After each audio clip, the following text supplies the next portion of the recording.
Senhor Jesus, você pode sentar-se, querido. Um dos valores que a Bíblia nos adverte a vivenciar é o temor do Senhor. E são vários os textos da palavra de Deus que nos ensinam a respeito deste valor. Talvez os mais conhecidos sejam Provérbios 1:7, onde diz: o temor do Senhor é o princípio da sabedoria. Vamos dizer juntos? O temor do Senhor é o princípio da sabedoria. Provérbios 9, versos 10 e 11 também vão lembrar isso, vai dizer: o temor do Senhor é o princípio da sabedoria e o conhecimento do santo é entendimento, pois por meu intermédio os seus dias serão multiplicados e o tempo da sua vida se prolongará. Jesus também fala sobre o temor do Senhor em Mateus 10, verso 28, onde ele diz: não temais os que matam o corpo e não podem matar a alma, temei antes aquele que pode fazer perecer no inferno tanto a alma como o corpo. Mas o que significa temer ao Senhor? O que significa essa expressão temor do Senhor? Há várias palavras hebraicas e gregas para denotarem o temor ou o terror, mas quando elas são aplicadas ao homem em relação a Deus, elas expressam a influência da grandeza, da santidade e da justiça de Deus no espírito humano. Então, quando você começa a entender a grandeza de Deus, a influência de Deus, a santidade de Deus, a justiça de Deus, vem um sentimento na nossa alma maior do que simples reverência, é temor do Senhor. Você pode imaginar uma cena, e eu queria começar essa mensagem com essa cena na sua mente. O que aconteceria no seu coração se você, num culto como esse, imagina isso acontecendo, você está num culto como esse, e de repente, você fosse cheio do Espírito Santo, e você começasse a ter uma visão do céu. Imagina isso, tá? Você está cheio do Espírito Santo, você se desconecta desse ambiente e você começa a ter uma visão do céu. E nessa visão do céu, foi isso que aconteceu lá no livro de Isaías, não é? E a gente vai encontrar isso no capítulo 6. Nessa visão do céu você vê o trono de Deus. E você começa a perceber que os anjos do Senhor, os anjos mais brilhantes, os anjos mais que refulgem a glória de Deus, porque eles se chamam serafins, que quer dizer refulgir, brilhar. Esses anjos não conseguem olhar para o Deus que está sentado no trono. E aí, algumas das suas asas cobrem o seu rosto, cobrem os seus pés, porque tamanha é a glória de Deus.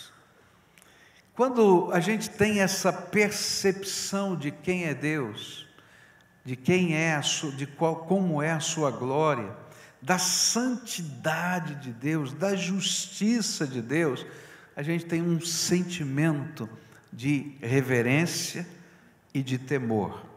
A palavra de Deus nos diz também, por exemplo, que João, quando viu o Senhor Jesus ressuscitado, e a glória dele, e a beleza dele, ele não conseguiu fazer outra coisa a não ser colocar a boca no pó. A palavra de Deus nos fala que Daniel, quando viu a glória do Senhor, ele não conseguiu se levantar. E ainda que o anjo do Senhor tivesse tocado nele e dito assim: você é muito amado, Daniel, levanta, ele não conseguiu mais do que ficar de quatro. E aí ele teve que ser erguido. Tamanha era a impressão da grandeza de Deus. Um dos problemas que a gente vive na história é que toda vez que essas dimensões da grandeza, do poder e da justiça de Deus vão se deteriorando na nossa mente e o temor do Senhor se afasta do coração humano, então chegam tempos de juízo na terra, porque Deus precisa restaurar a porta de comunicação com o coração humano, e quando não há temor do Senhor, as pessoas não valorizam aquilo que o Senhor tem para a vida delas. Por isso eu queria falar um pouquinho durante essas próximas semanas sobre princípios da palavra do Senhor a respeito do temor do Senhor. E eu vou usar como base Isaías 33, e eu vou estar, na verdade, estudando os capítulos 32 e 33 do livro de Isaías, e vou pensar alguns trechos onde o profeta está falando sobre a necessidade do temor do Senhor, e nos ensina esses princípios que precisam ser inculcados no nosso coração a respeito do temor do Senhor. O primeiro princípio que vai aparecer lá em Isaías 33, versículos 5 e 6, é que o temor do Senhor, quando inculcado no nosso coração, ele é a chave para um tesouro. Deus nos dá a chave para um tesouro dele, quando o temor dele está no nosso coração. Olha que o profeta disse, Isaías 33, versos 5 e 6, o Senhor é exaltado, pois habita no alto, e ele encherá Sião de retidão e justiça. Ele será o firme fundamento nos tempos a que você pertence, uma grande riqueza de salvação, sabedoria e conhecimento. O temor do Senhor é a chave desse tesouro. Mas por que o temor do Senhor é a chave dos tesouros da graça de Deus? A primeira razão porque ele é a chave que está aqui no texto, é porque o temor do Senhor é o firme fundamento. Quando nós tememos a Deus, reconhecendo quem Ele é, o seu poder, a sua grandeza, a sua santidade, o seu juízo, a nossa mente e coração se abrem para fazer dele e da sua palavra o firme fundamento do estilo de vida no tempo em que nós pertencemos. É interessante essa expressão, o firme fundamento no tempo em que você pertence. Às vezes a gente pensa que a Bíblia é o fundamento do tempo dos antigos, mas a Bíblia é muito clara em dizer que o temor do Senhor, a palavra de Deus, esse compromisso com a santidade, é um firme fundamento para o tempo em que eu estou vivendo, para agora. Segundo a Bíblia, os fundamentos, as regras, os valores do mundo e do tempo em que vivemos têm sido influenciados por Satanás. Efésios capítulo 2 diz que o curso desse mundo, ele segue a direção, a inspiração de Satanás. E um dos seus propósitos de Satanás é fazer com que o temor do Senhor seja extirpado dos corações. E quando isso acontece, o senso de valor e o senso de justiça começam a desaparecer. Se não há temor do Senhor no nosso coração, nós flexibilizamos os nossos valores. E aí a gente começa a pensar que a gente pode fazer o que quiser, sem que haja consequência para nós e para as pessoas que nós amamos, tanto aqui como na eternidade. E se eu acho que não tem consequência, então o que tem? Por que não? Mas quando o temor do Senhor está no nosso coração, a gente entende que sempre há uma consequência quando a gente decide fazer o que está errado, segundo os olhos de Deus. Mas quando eu, como indivíduo, ou uma nação perde esse senso de justiça de Deus, então o que vai acontecer é que a violência vai crescer, o que vai acontecer é que os limites deixam de existir, que a honra, que a justiça, que o valor desaparece. Mas quando tememos a Deus e reconhecemos a sua grandeza, poder, santidade e justiça, entendemos que não poderemos permanecer na sua presença sem que pela fé nele coloquemos o Senhor, os seus valores, os seus planos, a sua santidade como firme fundamento para a nossa vida. Quando uma pessoa, uma nação ou a própria terra perde esse senso, então só resta violência, injustiça e um mundo insuportável para se viver, que requer o juízo de Deus. É interessante que a gente lê isso na Bíblia e parece tão longe, e a gente não acha que Deus vai intervir nas questões. Quando eu leio, por exemplo, a história do dilúvio, eu descubro que o temor do Senhor se perdeu no coração dos filhos dos homens, a ponto de só ter uma família na terra que temia Deus. Você pode imaginar isso? A terra inteira se esqueceu do temor do Senhor, e só sobrou uma família, a família de Noé, mais ninguém. E aí a Bíblia diz que esse mundo do tempo do dilúvio se tornou insuportável. E aí o que Deus fez? Ele determinou o seu juízo.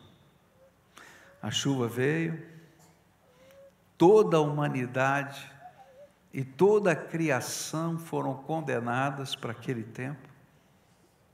E ele começa de novo com uma família. Ah, Deus não faz isso, Ele é bom demais. Ele já fez. Porque toda vez que o temor do Senhor desaparece na história, o homem vai perdendo a imagem do seu Criador e vai se distanciando cada vez mais dele. A Bíblia vai nos falar, por exemplo, que quando aquelas cidades, Sodoma e Gomorra, foram destruídas, elas foram destruídas porque era insuportável viver naquela cidade, tamanha era a injustiça. É tão sério isso, e tão sério que chegaram os anjos do Senhor para falar com Ló e com a sua família e dizer que Deus iria salvá-los por causa da intercessão de Abraão. Mas quando eles chegam lá, os homens da cidade acham os anjos muito bonitos e querem invadir a casa de Ló para ter relações sexuais com aqueles homens e forçá-los a isso. Uma coisa horrível. Não há justiça, não há segurança, a liberdade passa a ser pretexto para a gente romper a liberdade dos outros. E aí então Deus teve que destruir aquelas duas cidades. Quando a gente vai olhando a história, a gente vai percebendo que esses fatos se repetiram e vão se repetindo. E é por isso que lá no livro do Apocalipse, Deus fala de algumas pragas que viriam sobre os povos, como uma lembrança de que nem tudo pode ser controlado pelo homem. E essa semana eu me lembrei muito desse texto. Não sei se você se lembra, né? Mas essa semana, pela segunda vez, no estado do Paraná, a gente teve uma chuva de pedras, não é? De onde o granizo, não dá nem para dizer que é granizo, não é?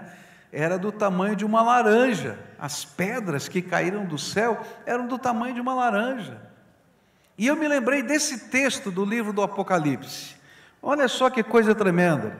Apocalipse 16, verso 21. E também desabou do céu sobre os homens grande saraivada com pedras que pesavam cerca de 1 talento, e por causa do flagelo da chuva de pedras, os homens blasfemaram de Deus, porquanto o seu flagelo era sobremodo grande. A Bíblia fala que há alguns sinais que, quando começam a surgir no meio de uma nação, precisam despertar a mente da gente para voltar a temer a Deus. A Bíblia fala, por exemplo, que quando houvesse seca na terra, que a gente acordasse para entender que Deus estava tirando a mão de bênção. E eu fico pensando com o que está acontecendo no nosso país e na região mais produtiva do Brasil, o Centro-Oeste e o Sudeste. Eu fico pensando, será que Deus quer falar alguma coisa conosco? Porque no passado, quando isso acontecia, o povo dizia: "Ô Senhor, sem a tua bênção nós não podemos fazer nada, tenha misericórdia de nós." A Bíblia diz que quando esse tipo de chuva, que parece estranha e anormal, onde as pedras caem do céu e vão aumentando de tamanho, no final da história, a Bíblia diz que nos dias da grande tribulação, essas pedras serão bem maiores do que estas que nós vimos. A Bíblia fala de 1 talento cerca de 31 quilos. Você pode imaginar uma chuva de pedra, com pedras de 31 quilos caindo do céu. No final da história é isso que está previsto. Mas toda vez que isso acontecia, o povo parava para dizer: "Senhor, tem misericórdia de nós, porque o Senhor é quem abençoa, o Senhor é quem controla, o Senhor é que tem todo o poder, tenha misericórdia de nós." Mas quando esse sentimento de que nós precisamos de misericórdia e graça foge do nosso coração, então o temor do Senhor se foi. Toda vez que na história um povo perde o senso de temor do Senhor, Deus precisa impô-lo, revelando a sua graça, revelando a sua justiça, revelando a sua santidade. Por isso, a Bíblia diz que o temor do Senhor é a chave para o firme fundamento para os tempos bons e para os tempos ruins, fundamento que nos ensina por onde a gente vai. É interessante isso, porque essa é uma cena que sempre vem à minha mente. Eu posso estar numa neblina muito densa, não sei se você já dirigiu numa neblina muito densa, a ponto de ter que encostar o carro no estacionamento, ficar paradinho com o pisca-alerta ligado. Você já dirigiu o carro assim? Uma neblina que não dá, olha, não estou enxergando. Agora, queridos, eu quero dizer uma coisa: se você estiver num trem, você não precisa parar. Não é verdade? Porque você tem trilhos. Assim é o temor do Senhor. Quando eu vivo debaixo do temor do Senhor, a palavra de Deus é o trilho. E não importa se está nublado ou não está nublado, eu sei para onde eu vou. Eu sei quais são os propósitos do meu Deus, e eu vou seguir o projeto de Deus na minha vida. Então, ele se torna o firme fundamento para hoje.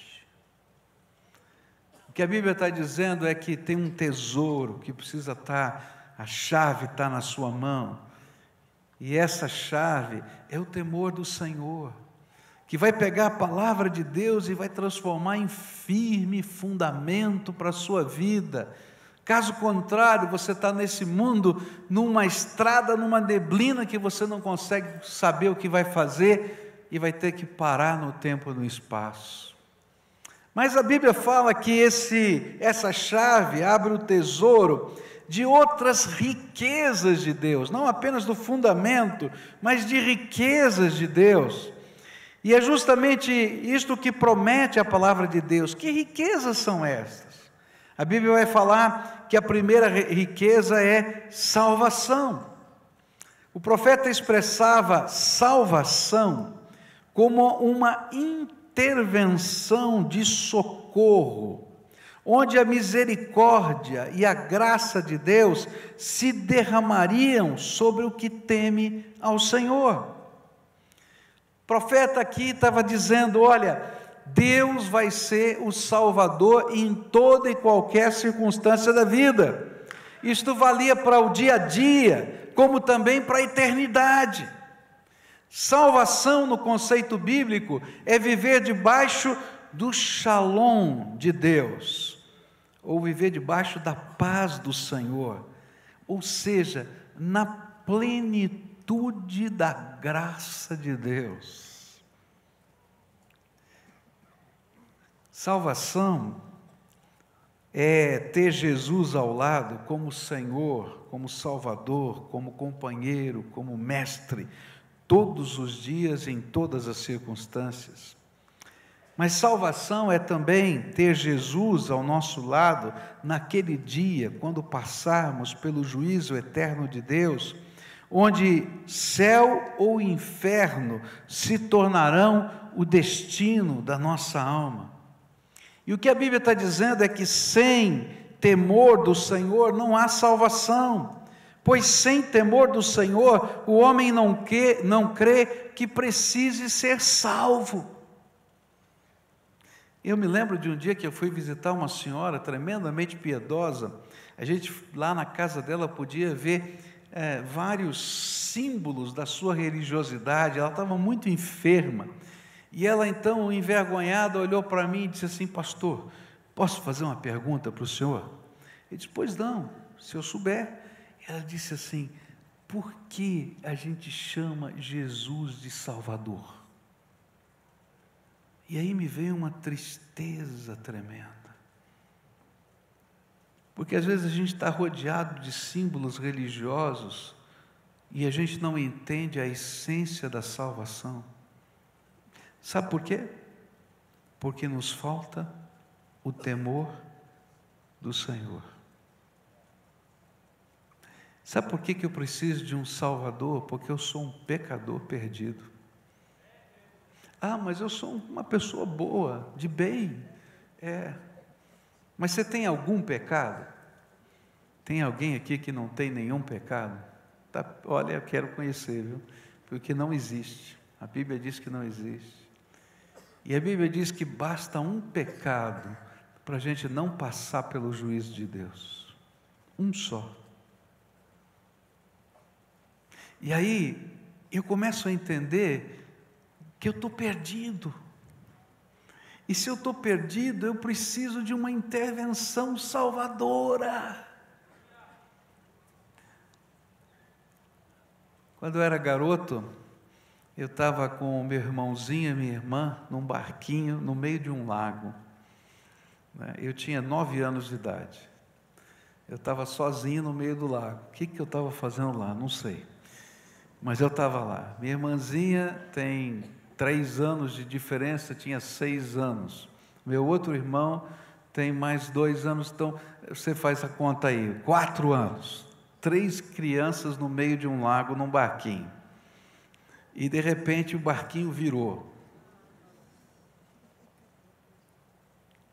E aí, eu sabia nadar, minha irmã e meu irmão, minha irmã sabia boiar, e meu irmão não sabia fazer nada.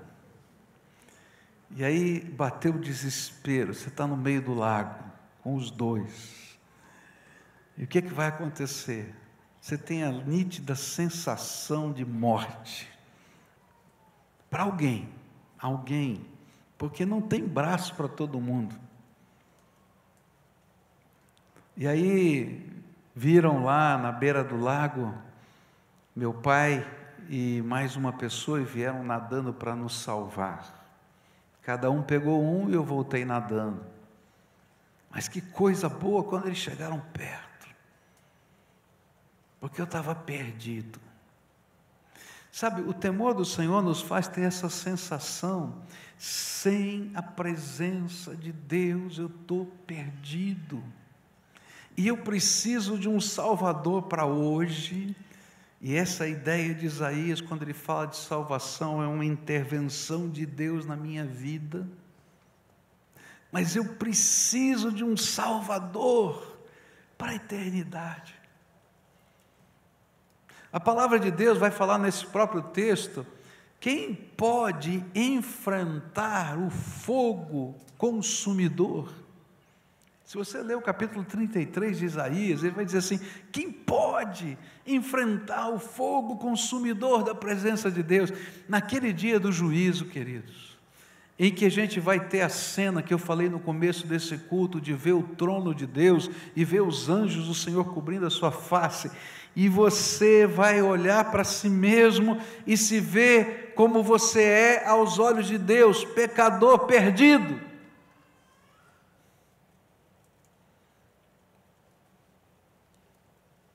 E se você não tiver um Salvador, está perdido. Mas a Bíblia diz que a chave de uma riqueza, de um tesouro, é o temor do Senhor. Porque quando eu começo a temer a Deus aqui na terra, eu entendo que eu preciso de um Salvador para hoje, para amanhã, para depois de amanhã. E eu preciso de um Salvador para toda a eternidade.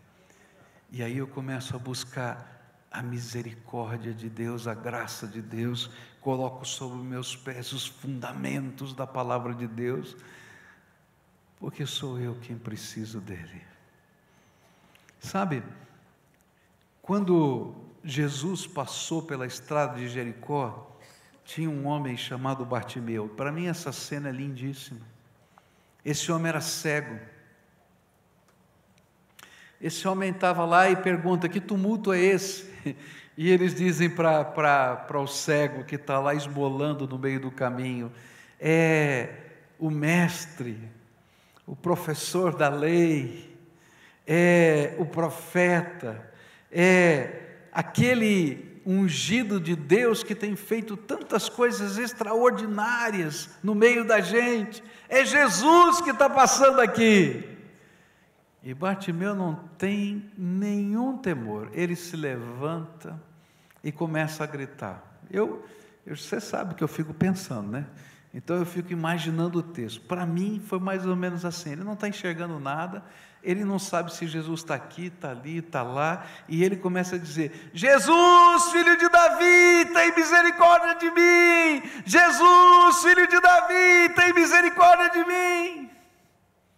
E o povo chegava perto dele e: cala a boca, Bartimeu, você está atrapalhando o culto, cala a boca! Ele não estava nem aí, a ponto de Jesus dizer: chama o homem. Sabe, quando o temor do Senhor vem no nosso coração, nós nos tornamos como Bartimeu. Nós não estamos nem ligando para quem está do lado direito, do lado esquerdo. Eu sei que eu preciso de um Salvador, eu sei que eu preciso da intervenção de Jesus na minha vida, eu sei que só Ele, mais ninguém, pode fazer diferença. E então eu não paro de gritar: Jesus, filho de Davi, tem misericórdia de mim.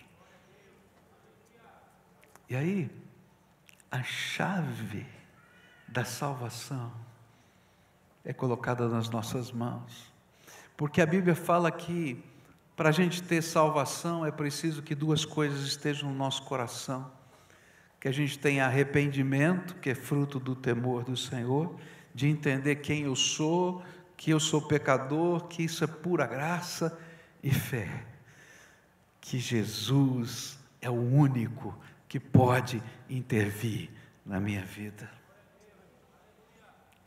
Quando o temor do Senhor está instalado no nosso coração, a gente tem a riqueza da salvação. Mas a Bíblia vai falar nesse texto que nós recebemos outra riqueza, a riqueza da sabedoria. O profeta fala de um tesouro, que para abri-lo, a gente precisa ter o temor do Senhor, que é sabedoria. Sabedoria na Bíblia é a arte de viver, é a capacidade de se relacionar bem, de construir a vida, de tomar decisões. E sem sabedoria não se pode ser feliz. Mas quando tememos a Deus, Ele mesmo derrama pelo seu Espírito Santo a sabedoria do alto, que é construída em valores testados e aprovados pelo Criador de todas as coisas. Será que o homem pode saber mais do que o Criador? Será que podem haver caminhos melhores do que aquele que o Todo-Poderoso já determinou? É por isso que a Bíblia afirma que sem o temor do Senhor se instala a loucura e não a sabedoria. Pois as filosofias, ideologias, planos humanos, aspirações construídas sem o temor do Senhor, somente revelam o vazio do coração humano. Mas quando andamos debaixo do poder e da autoridade do Senhor, e buscamos viver ensinos, buscamos viver a sabedoria de Deus, então o Senhor se revela, e revela a nós a sua sabedoria. Eu fico triste porque muitos têm sofrido, porque não colocam esse princípio em prática. Porque quando não tememos a Deus, flexibilizamos os nossos valores e vivemos loucamente nessa terra. Mas quando tememos a Deus, buscamos os valores de Deus e implantamos em nossas vidas e ganhamos o derramar da sabedoria do Espírito Santo. E é por isso que Isaías afirma que o tempo de sofrimento só cessa quando o Espírito Santo é derramado sobre nós. Olha só o que diz a Bíblia: até que sobre nós o Espírito seja derramado do alto, e o deserto se transforme em campo fértil, e o campo fértil pareça uma floresta. Se você ler o capítulo 32, ele vai dizer, está tudo acabado, está vendo? Mulheres de Jerusalém, vocês vão chorar, vocês não estão vendo, mas vocês vão ver, essas coisas vão acontecer, até que o Espírito seja derramado do alto, e aí comecem as transformações. Querido, como eu preciso da sabedoria de Deus para viver, para ser pai. Nós vimos tantas criancinhas aqui hoje, não é verdade? Quando você pega uma criancinha dessa no colo e pensa que ela depende de você para tudo, eu não sei qual é o teu sentimento, mas a gente treme na base, não é? E aí a gente entende que a gente precisa de sabedoria do alto para ensinar aquele ser vivo que está ali a crescer, a viver. Como a gente precisa de sabedoria de Deus para se relacionar com as pessoas. Como a gente precisa de sabedoria de Deus para ser feliz. Você quer ser feliz? Eu quero, mas eu preciso da sabedoria de Deus, senão eu vou fazer tanta bobagem, vou machucar tanta gente. Quero dizer para você que se você teme a Deus, coloca a sua palavra como firme fundamento, e se Jesus é o teu Salvador, e se você busca ser cheio do Espírito, para que o Espírito derramado sobre você se transforme em sabedoria, pode ter certeza que Ele vai fazer você feliz. Não quer dizer que não vai ter problema, mas você vai ter a sabedoria de Deus para resolver os problemas. E ele termina falando sobre conhecimento. Ele fala que o último tesouro que eu queria deixar com você é o conhecimento. Mas não é o conhecimento científico de que ele está falando. Ele não está falando dos diplomas, não está falando do que você pode pesquisar no Google. Não. Ele está falando de algo extraordinário. É que quando a gente teme a Deus e a gente se conecta com Ele, a gente vive na dimensão não apenas da sabedoria, de decidir em cima de princípios, mas da instrução de um Deus que sabe todas as coisas. E aí eu começo a tomar decisões baseados num conhecimento que não é meu, é do Todo-Poderoso, é revelação do Criador. Queridos, quantas vezes na minha vida Deus me livrou de situações terríveis, simplesmente porque Ele me deu um conhecimento que eu não poderia adquirir em outro lugar. Eu fui comprar um carro, e aí dobrei os meus joelhos para saber se era da vontade de Deus que eu comprasse ou não. E eu me lembro que um dia eu comentei com alguém sobre isso, e disse assim: pastor, o senhor me perdoe, mas eu acho que o senhor está sendo exagerado. Se o senhor tem o dinheiro, tem como pagar, por que o senhor não compra logo o carro? Tem que perguntar isso para Deus também. Eu falei assim: a minha vida pertence a Ele, Ele conhece todas as coisas. E é interessante que eu fui orar, o carro lindo, que a gente estava doido para comprar, e eu e minha esposa tivemos plena convicção que Deus falou: não compre o carro. E aí eu não comprei.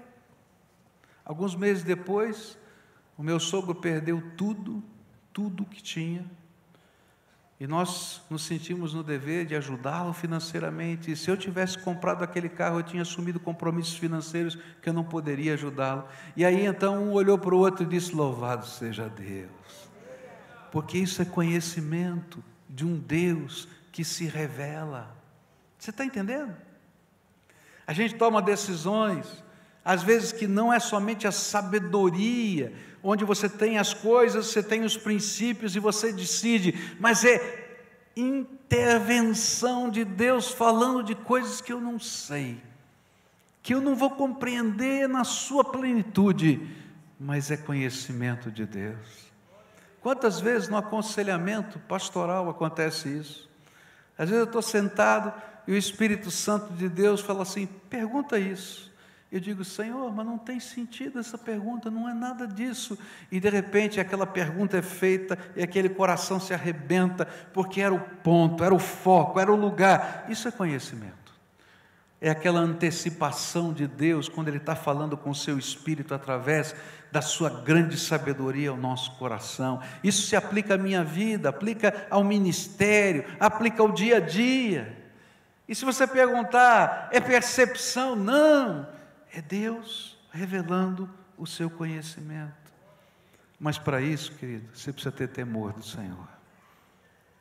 Nessa manhã, eu queria orar com você, como a gente sempre faz. Porque o temor do Senhor é o princípio da sabedoria. Eu quero orar com você, porque o temor do Senhor é a chave de tesouros de Deus. E tem uma coisa que o inimigo não quer que você faça: temer a Deus. Sabe o que é temer a Deus? É reverência. Sabe quando você entra nesse templo? Esse templo é um lugar comum, mas quando você entra nesse templo, a palavra de Deus promete que onde 2 ou 3 pessoas estiverem reunidas no nome dEle, Ele ali estaria. Ele está aqui agora. E aí, quando a gente percebe a presença dEle, não dá para estar num lugar desse sem reverência. O Senhor está aqui. Está entendendo? Quando a gente está vivendo a vida e caminhando pelos caminhos da vida, a gente está olhando onde está pisando. Sabe por quê? Porque onde você caminha é terra santa, porque Deus anda com você. Está entendendo? Sem o temor do Senhor eu não vivo isso. Eu acho que tudo é tudo normal. Nessa manhã eu vim aqui para dizer para você que uma das bênçãos que você precisa é que Deus revele a sua grandeza e majestade para você, para que o temor do Senhor seja instalado no seu coração.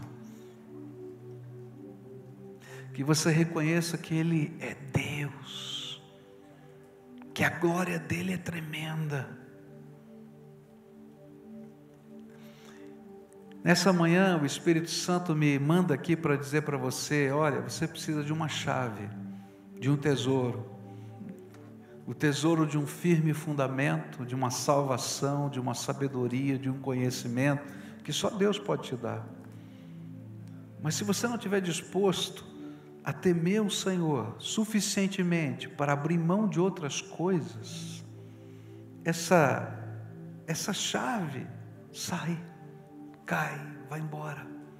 Sabe por que a gente é complacente com o pecado? Porque a gente acha que não tem consequência, até que a mão de Deus pese sobre nós.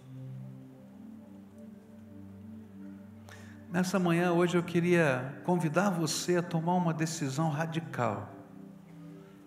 Presta atenção nessa palavra, é radical.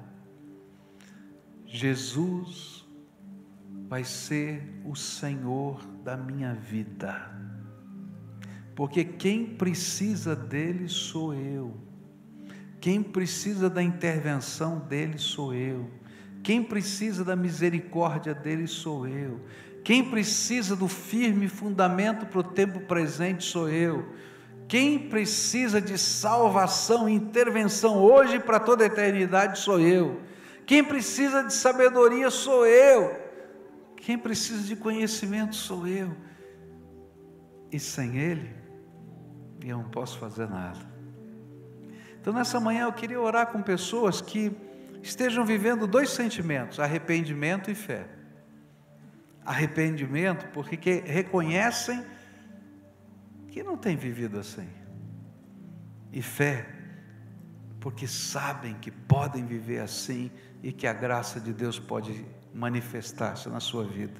Então se você é uma dessas pessoas e o Espírito Santo de Deus está falando com você, cheio de temor, cheio de reverência, numa busca sincera como Bartimeu, você vai se levantar do seu lugar, vem aqui à frente para a gente orar.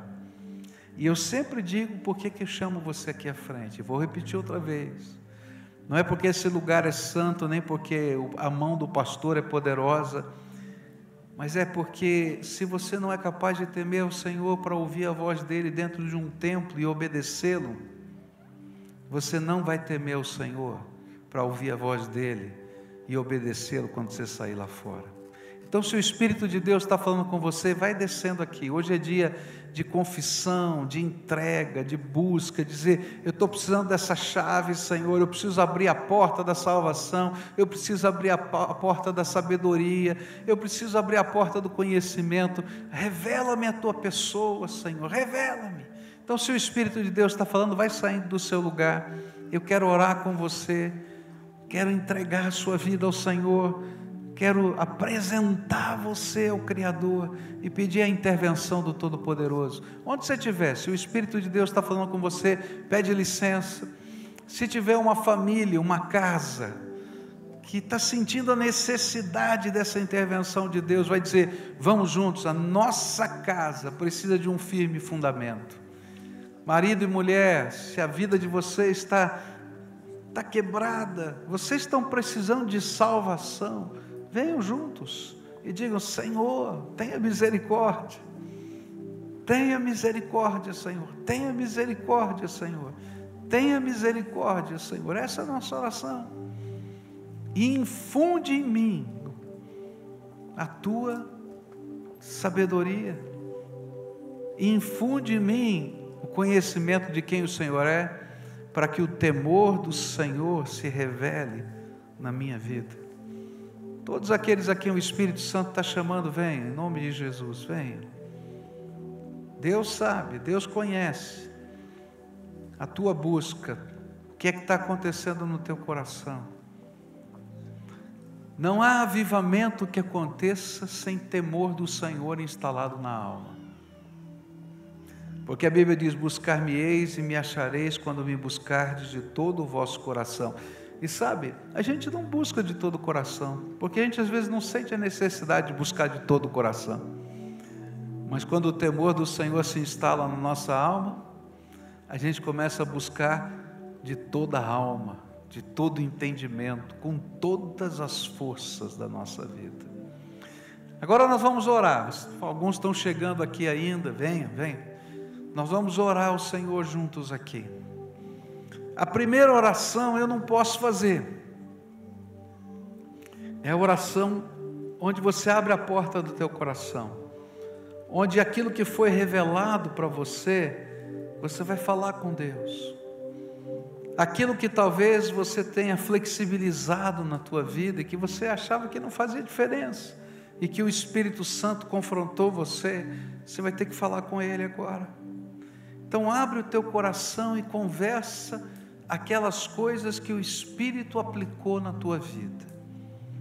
Conta para Ele, revela para Ele o que você entendeu. Busca a face do Senhor e diz: eu quero experimentar isso. Pede para o Senhor revelar para você o fundamento que você precisa viver. E diz: Senhor, eu quero firmar um compromisso com a Tua Palavra. Eu quero viver a Tua Palavra. Me ensina a Tua Palavra. Pede para Jesus: eu preciso de sabedoria. Eu preciso do Teu conhecimento. E eu anseio por uma salvação que só o Senhor pode dar. Então vem, Senhor, intervém na minha vida. Agora eu quero orar por você. Pai querido, a Tua Palavra nos disse lá em Isaías 32, que o deserto pode se transformar num jardim. E o jardim pode se transformar numa floresta, no momento em que o Teu Espírito é derramado. Então nessa hora eu quero te pedir: Senhor, ouve o clamor do Teu povo, abre as janelas dos céus e derrama do Teu Espírito. Derrama, Senhor, do Teu Espírito. Derrama, Senhor, do Teu Espírito. E que o derramar do Teu Espírito seja renovação, seja restauração, seja força, transformação. E que, Senhor, o temor do Senhor se instale em cada coração, porque assim o Senhor vai estar dando as chaves de uma série de presentes que o Senhor tem para nós. Quero te pedir que sobre essas vidas a Tua graça se revele, o Teu poder, Senhor, se manifeste, e que o Senhor segure na mão de cada um dos Teus filhos. É aquilo que eu oro em nome de Jesus.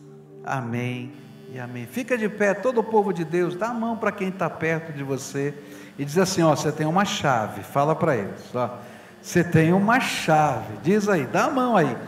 Fala assim: você tem uma chave, e essa chave te dá acesso a um tesouro.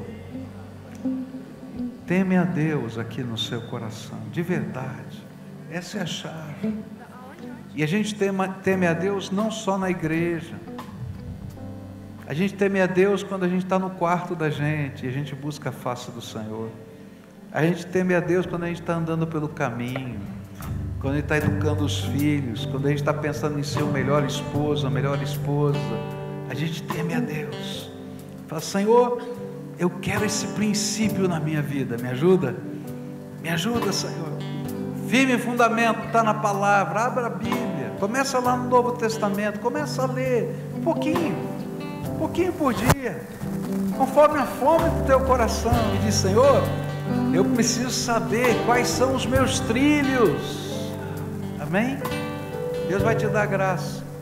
Quantos aqui que estão aqui na frente já estão num